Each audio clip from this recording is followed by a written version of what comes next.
Hello guys, good morning. So ayan, ito yung lugar namin ang papuntang Sitio Wawa So ayan, napakatahimik na umaga, araw ng linggo. Ayan yung bahay ng aking airpot bahay ng mga kapatid ko. Makikita nyo naman guys, talagang nasa gilid kami ng mga kabundukan Ayan. Tapos syempre nasa tabi lang din kami ng kalsada. So ayan yung tindahan ko tindahan ng mga prutas, tsaka yung simpleng tindahan ko Ito yung mga tindahan namin ng prutas guys Ayan, marami kaming avocado, saging. Ayan, napakarami rin naming avocadong hinog Ayan guys, kung makikita niyo yan guys, ayan mga hinog na avocado na yan So ito ayan, mga hinog na avocado na yan Makapansin niyo guys, yung avocado natin parang parang yung balat niya medyo parang kulo-kulubot pero hinog na yan guys. Magulang na to, kaya nagkakaganto yung mga avocado natin guys. Yan, kung makapansin niyo yung mga balat ito. Kaya nagkakaganito yung mga avocado natin guys. Syempre dahil sa sobrang init Yan, sa sobrang init naapektuhan yung mga balat ng avocado natin Yan. Kaya bihira lang tayo makakita nung talagang makinis na avocado gaya nito dahil sa sobrang init yan. Yan mga maniniba na yan guys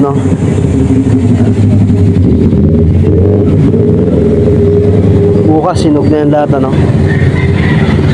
So yan, meron din kaming tindang suwa Syempre yan, mga langka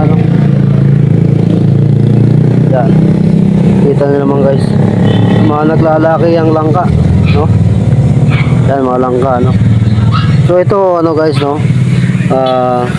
hilaw pa to, hilaw hilaw pa yan. Yan, kakarating lang sa amin ito kagabi kagabi lang biniyahe sa amin to may nagdala sa amin magkakasabayan, puro langka Yan, masaya naman yung mga avocado namin guys So ayan, ito naman yung pwesto ng aking tita so magkatabi lang kami. Ayan. So ayan ito naman yung mga tindang langka tsaka saging ng tita ko tapos may mga avocado na siya, mga may slice na mangga, langka, tapos yung mga Indian mango rin siya halos parehas lang din sa amin. Siyempre meron siyang mga saging ito yung saging bundok kung tawagin sa amin, mga Espanyola karnate Ayan. Ayan po. May mga malalaking mangga rin siya. Ito, mga malalaking mangga mga bagong dating na mangga lang din. Siyempre langka Ayan.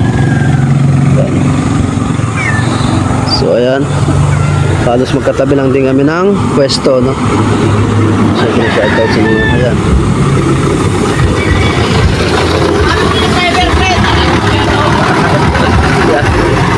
Mga kaibigan natin jeepney driver, mga tricycle driver, mga kaibigan natin Yan, pag nadadaan sila rito sa bahay talagang minsan humihinto sila o kaya bumibisina lang.